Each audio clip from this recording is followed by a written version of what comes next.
products and ideas. Watch how they bring in the so-called car insurance and the masses. Just watch this old clip right here, and it show you how the car insurance was implemented, put in place, and now the masses can't work without one. You can't drive without one. Of course. That have changed the way we live. Many were developed out of necessity. Some the products of creativity and ingenuity, while others happened simply by accident.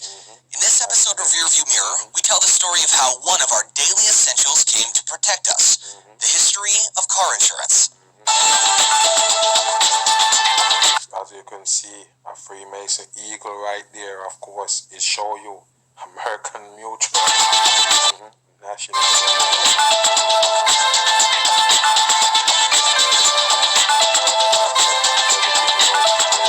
There you go. Of course. For most of us, car insurance is one of those things you don't truly appreciate until you need it, and it gets you back on the road. But where did the idea come from to protect our vehicles? Insurance in general is a very old concept. It is believed that merchants in ancient cultures had a form of cargo insurance. They took loans to protect their goods against loss due to ships capsizing or theft by pirates. Yes. So what that got to do with car insurance, not car insurance, dude? If the ship sank or the goods didn't reach their destination, they did not have to pay back the loan.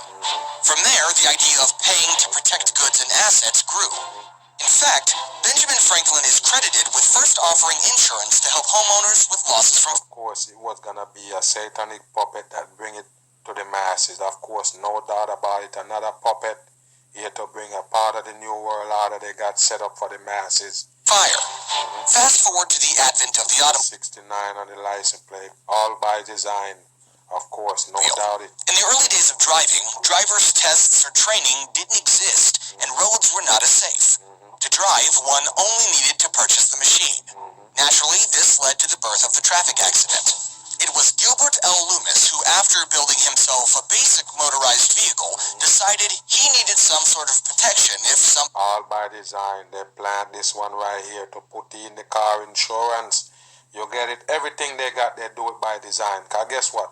They know already that they're going to put the car insurance in from the moment they make the car. That's what you need to know. From the moment they come up with the idea of the car driving around on the road, of course they have it in their mind about the insurance. But what they got to do, just let it run like nothing happened, like they don't have nothing coming. And then accidents start happening and they say, hey, this is a solution.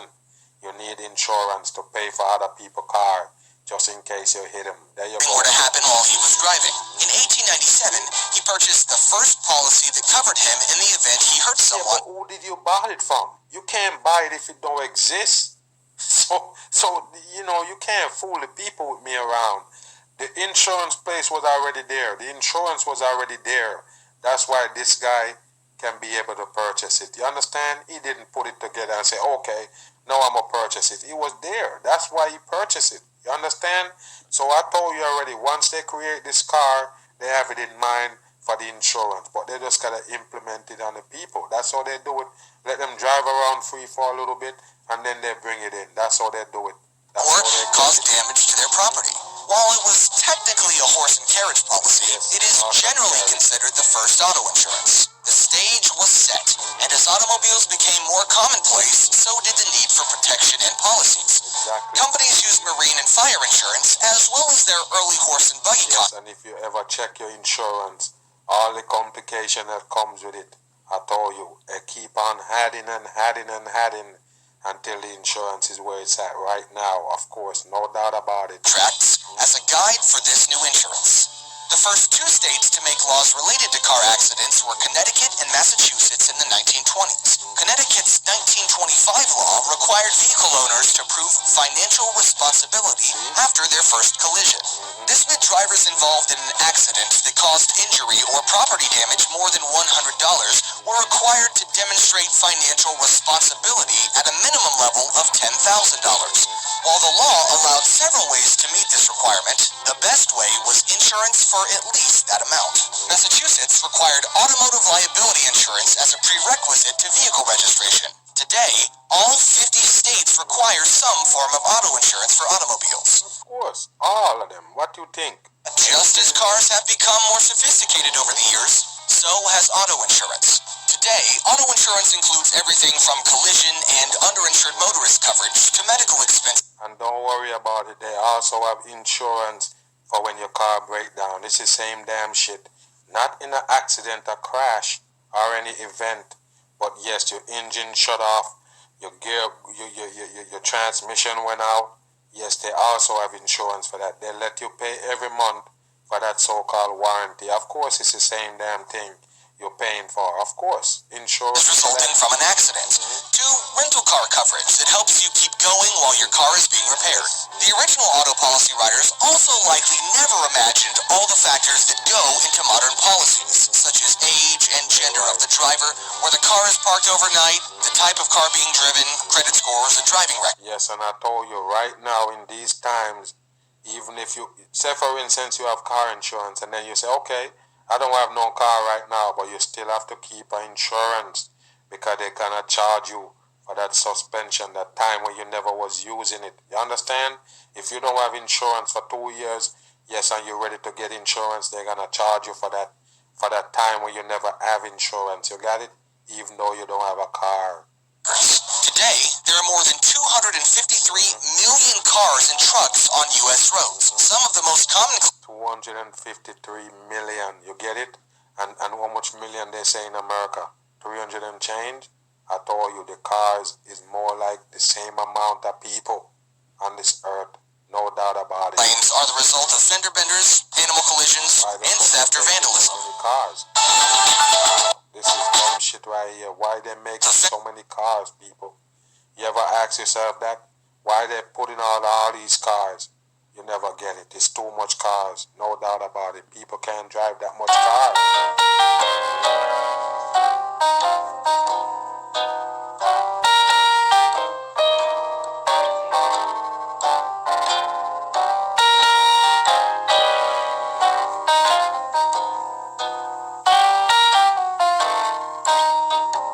It all started with the burial insurance, but it was not the fear of dying. So it's the first insurance started out, burial insurance. That's the first insurance.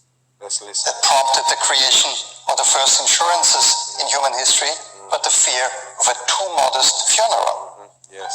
This was related to a pronounced death cult in many ancient societies. As a consequence, less wealthy citizens joined to form funeral societies in ancient Egypt. So if you notice, people, it was poor people that was prowling on. What you think? They was prowling on the poor people. Of course, no doubt about it. Remember this, the rich folks didn't need insurance because, hey, they got money. Now the poor people who don't have the money, can't find it to pay for no accident, those are the people who really need insurance because they don't have the money right there at hand, but they can pay a little payment. And I told you, man, the insurance is a rip-off because I told you, I got State Farm before. Yes, and I'm with them for like 5 years, no accident. And then finally, I give my cousin my car to drive. He have a wreck, and they kick me off. You understand? They raise up my rate, and another accident got me kicked off. No doubt about it. So if you charge them, if you basically use your insurance for the same purpose that you bought it for, the insurance is mad at you. Can you believe that? If you file 3 times, 2-3 times, it don't really matter. If they feel like they get hit with even one, you know, State Farm gonna drop you.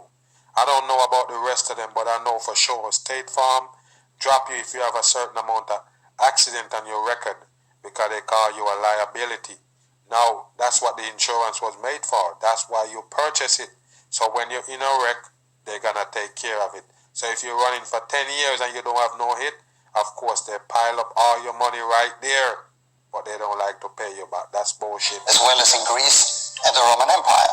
They collected small amounts of money from their club members, which they used for proper funeral ceremonies and tombs that would otherwise have been unaffordable for the deceased persons or their relatives. See what I just tell you? It's poor people they prod on all day. All they do is feed on the poor people, no doubt. And what the fuck is this? Wow. The first insurances of economic activities, in particular against the loss of ships or shipped merchandise, also go back to ancient Roman times. In the Middle Ages and in the early modern times, guilds and miners' associations protected their members on a mutual basis, which translated into help in the case of fire, cattle death, or production losses, but also included payments to widows and orphans. So I'm saying though, so when the insurance was created, just peep this for a minute, when the insurance was created, it created so you, basically the consumer, you to purchase it if you want it, so-called, because you want to be able to cover certain things if you get in an accident, right? But guess what? Now it's law. You get it? Now they plant it all the way in. It's law. So it's not by choice. You say, okay, I got to get insurance because I don't have money to say if I get an accident, I don't have to force up money out my pocket because I got insurance. It's just for poor people. No doubt about it. But now, here we go. It's a law. Whenever a member died. The first municipal fire guild was founded in 1543 in Itzehoe in northern Germany. Yes. But it was not before the end of the 17th century that public insurances against fire damage were created in the wake of the great fires that ravaged the cities of Hamburg and London. The first life insurance contract was signed in England back in 1583, but it took another 200 years before England saw the first life insurance society, which, by the way, exists to this. And there's a reason why life insurance is always cheaper than health insurance. You can buy that shit like water, the life insurance. But hey, health insurance, no, you can't get that. As you can see right here, all satanic symbol, yes, horse with wings. There you go. The Society of Equitable Insurance of Life, founded in 1762.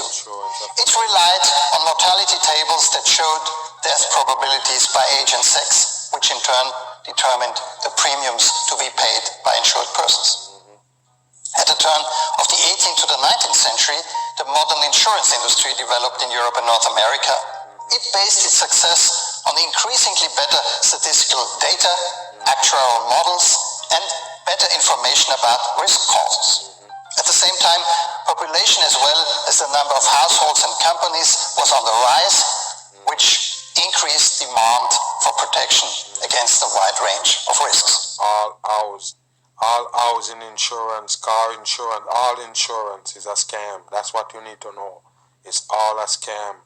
You got a whole bunch of strings attached and it don't go your way. You understand? It's not benefit the human beings that getting it. Okay, the people who selling you everything way on them. Okay, they get every benefit that the insurance got to offer, not you. Which increased demand for protection against a wide range of risks. Austria's first insurance company was founded in 1798 in Graz, and two precursor companies of today's Vienna Insurance, the Wiener Städtische Versicherung, were founded in the 18th. That's a Freemasonry sign right there. Double eagle with the crown on. There you go right there. What more you want to see? It's all by design. You better wake your ass up there carefully. 20s and 1830s, respectively. In the second half of the 19th century, regulatory bodies were created. The first We already know who you are, right here. one was established in 1855 in the U.S. state of Massachusetts. Following the Vienna Stock Exchange crash of 1873, which resulted in the bankruptcy of Stock exchange crash is the same shit they give the masses from back in the days. They give you today. Of course, stock market crash. I told you, they're the one who control the whole thing with a switch. several insurance companies. The so-called Assekuranzbüro was created in Austria. It is the precursor body of today's Austrian prudential supervision. Public social security system started in the 1880s. The first one in 1883 in Germany, but Austria followed suit already in 1887. Since then, For the masses, all of them is ripping off the people. They never benefit from none of those insurance. Of course not. It's more for the company than the people. two different systems have coexisted. The statutory accident, old age and health insurance with mandatory coverage for all gainfully employed people and their dependent family members, and private sector insurance companies that offer a wide range of personal and property insurance. To give an example, in case of an accident at work, the statutory accident insurance provides protection. In case of an accident, not. So statutory insurances offer a solid basis, but a comprehensive protection can only be guaranteed in